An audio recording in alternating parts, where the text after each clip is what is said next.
Assalamualaikum. This is your most loved YouTube channel TalkingTube and this is me Imran. So म यो भिडियोबाट तपाईहरुलाई CTEVT बाट पढाइने diploma in different फ्याकल्टीको engineering कलेजहरु कहाँ छ र कुन कलेज हो त्यसको बारेमा फुल डिटेल भिडियो आज लिएर आएको छु र यो भिडियो तपाईहरुले मजाले हेर्दिनु होला। लास्टमा एउटा राम्रो कलेजको बारेमा भनिएको छु हैन, जुन चाहिँ तपाईहरुलाई एकदम न्यू हुनेछ, त्यो कलेजमा पनि एक्सपिरियन्स गर्नु होला। लास्टमा छ त्यो कलेजको नाम हैन। सो प्लिज त्यो कलेजको बारेमा पनि हेर्दिनु होला र यो साथीहरुमा नि शेयर गरिदिनु होला। तपाईहरुले यो भिडियो मन परे लाइक गरिदिनु होला र तपाईहरुको केही क्वेरी छ भने चाहिँ तपाईहरुले कमेन्ट गर्न सक्नुहुन्छ।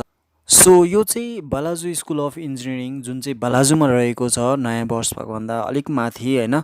यसमा चाहिँ CTEVT मार्फत तपाईहरुलाई डिप्लोमा लेभलको पढाइहरु गराइन्छ, जुन चाहिँ यसमा सिभिल पनि छ र अरू कोर्सेसहरु पनि तपाईहरुले हेर्न सक्नुहुन्छ। त्यसमा वेबसाइटमा भिजिट गरेर तपाईहरुले कुन कोर्सहरु पढाइन्छ भनेर चाहिँ जानकारी पाउन सक्नुहुन्छ। चाहिँ अर्को कलेज तपाईलाई मदन आश्रित जुन चाहिँ CTEVT नै यो एफिलिएटेड छ र यसमा पनि डिप्लोमा लेभलको पढाइहरु भइरहेको छ, सिभिल लगायत अन्य प्रोग्रामहरु गरिरहेको छ।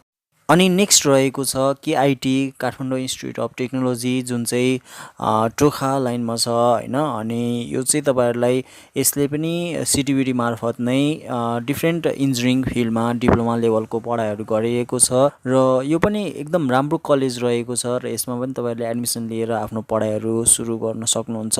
यो चाहिँ तपाईहरुलाई काठमाडौँ भ्याली भित्र डिप्लोमा कलेजहरु, डिप्लोमा इन इन्जिनियरिङ कुन फिल्डमा इन्जिनियरिङ फिल्डमा डिप्लोमा लेभलको पढाइ गरिन्छ भनेर चाहिँ कलेजहरुको बारेमा तपाईहरुलाई भन्दै छु र यो कलेजहरुको तपाईहरुको लिंकहरु चाहिँ मैले डिस्क्रिप्सनमा दिने छु र त्यहाँबाट गएर तपाईले भिजिट गरेर तपाईहरुले आफैले पनि यो वेबसाइट भिजिट गरेर यसको डिटेल, कोर्स डिटेल, एभ्रिथिङ तपाईहरुले हेर्न सक्नुहुन्छ, बुझ्न सक्नुहुन्छ र अनलाइन एप्लाई पनि गर्न सक्नुहुन्छ। त्यो अनुसारले तपाईहरुले गर्नु होला। यो नेक्स्ट कलेज चाहिँ तपाईले एक्मी कलेज हो, जुन चाहिँ पूर्वाञ्चल युनिभर्सिटीबाट एफिलिएटेड हो। यो चाहिँ खास गरी BE को लागि हो हैन, ब्याचलर कलेज हो। तर यसमा मैले वेबसाइट चेक गर्दाखेरि चाहिँ डिप्लोमा इन सिभिल इन्जिनियरिङ चाहिँ पढाउँछु भन्ने कुराहरु गरिरहेको थियो हैन वेबसाइटमा।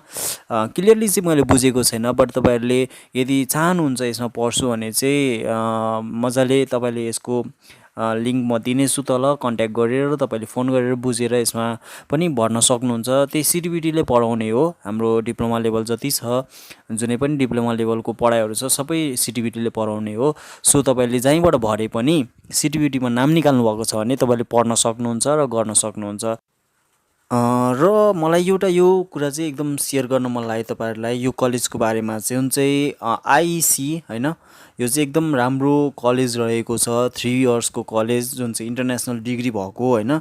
यसमा चाहिँ के पढाइ हुन्छ भने तपाईहरुलाई आर्किटेक्चर भनौं न, डिजाइनिङको रूपमा 3 वर्षको कोर्स गरिन्छ। तपाईले कोर्सहरु चेक गर्न सक्नुहुन्छ।